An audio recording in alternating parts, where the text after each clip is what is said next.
অনেকদিন যাবত আমরা সবাই ভাবতেছি যে সবাই মিলে একসাথে কোথাও ঘুরতে যাব, কিন্তু সবার একসাথে হয়ে ওঠা হয়নি। তার মধ্যে আমি ব্যস্ত ছিলাম, আমার এক্সাম ছিল, দেন তারপর আবার ছোট বোনের এক্সাম, তো সবকিছু মিলে আর ঘুরতে যাওয়া হয়নি। সবাই আর একসাথে হতে পারিনি। দেন সবকিছু পর ব্যস্ততা শেষের পর সবাই আমাদের বাসায় এসেছে ঘুরতে। দেন আমরা সবাই বললাম তাহলে চলো ঘুরতে যাই। অনেকদিন পর যেহেতু সবাই একসাথে হয়েছে তাহলে একটু ঘুরে আসা যাক। তখনই শুরু হয়ে গেল যুদ্ধ, কোথায় যাওয়া যায়। সবাই সবাইকে জিজ্ঞাসা করছে যে কোথায় যাওয়া যায়, কেউই ভালো মতো বলতে পারছে না। আমাকে ভাইয়া জিজ্ঞেস করছিল যে কোথায় যাবা, আমি আবার আপুকে জিজ্ঞাসা করছিলাম যে কোথায় যাওয়া যায়। ভাইয়া বললো আচ্ছা ঠিক আছে, এত কথার দরকার নেই, তুমি আর তোমার বোন ডিসাইড করো যে কোথায় যাবা।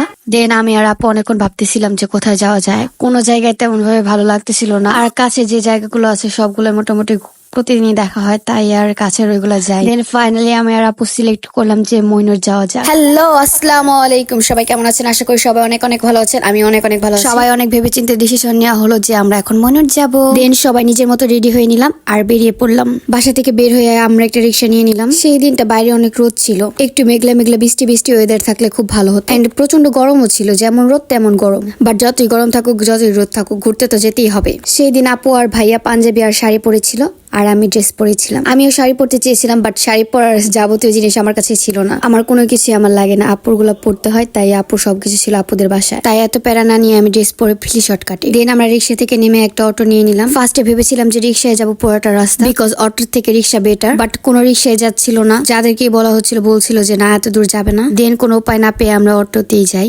অটো করে যাচ্ছিলাম, খারাপ লাগছিল না, ভালোই লাগছিল। দেন আমরা সবাই মিলে গল্প করতে করতে চলে আসি মইনুর। বেশ কিছুদিন এখানে আসা হয়নি, তাই দেখছিলাম অনেক কিছু চেঞ্জ হয়ে গেছে। চারোদিকে দেখি শুধু বালুর পাহাড়, বাট যখন বালুর পাহাড়ের দিকে তাকালাম তখন দেখলাম সূর্যোদয় দেখা যাচ্ছে। এই দৃশ্যটা দেখতে খুবই সুন্দর লাগছিল। দেন আমরা গাড়ি থেকে নেমে নিচে চলে যাচ্ছিলাম, বিকজ মইনুট এসেছে পানিতে, তো অবশ্যই ভিডিও বানাতে হবে। এইখানে জায়গাগুলো ছিল একটু উঁচু উঁচু, তো একা নামা যাচ্ছিল না, ভাইয়া আপুর হাত ধরে নামছিল। দুইজনকে দেখতে খুবই মাশাআল্লাহ, খুবই ভালো লাগছে। সারা জীবন দুজন এভাবে পাশাপাশি থাকুক, তো রইলো।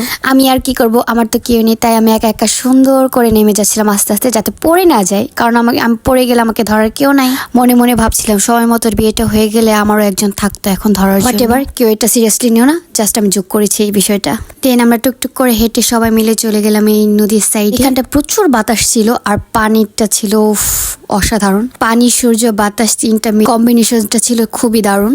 দেন আমি এখানে দাঁড়িয়ে কিছু ফটো প্লাস ভিডিও ক্লিক করে নিই। এমনিতেও এখানটায় দাঁড়িয়ে থাকতে খুবই ভালো লাগছিল, কারণ খুব বাতাস ছিল এখানে। বাট একটা জিনিস খুবই বিরক্ত লাগছিল, চুলগুলো পুরো এলোমেলো হয়ে যাচ্ছিল বাতাসের কারণে। আর ওনার তো ধরেই রাখা যাচ্ছিল না, বারবার পড়ে যাচ্ছিল, নড়ে যাচ্ছিল, এইদিকে চলে যাচ্ছে ওইদিকে চলে যাচ্ছে। আর চুলগুলো একবার সামনে আসছিল, পিছনের দিকে আসছিল, পুরো এলোমেলো হয়ে ভূত হয়ে যাচ্ছিলাম একটু পরপর। আর একটু পরপর চুল, ড্রেস, ওড়না এগুলো ঠিক করতে হচ্ছে।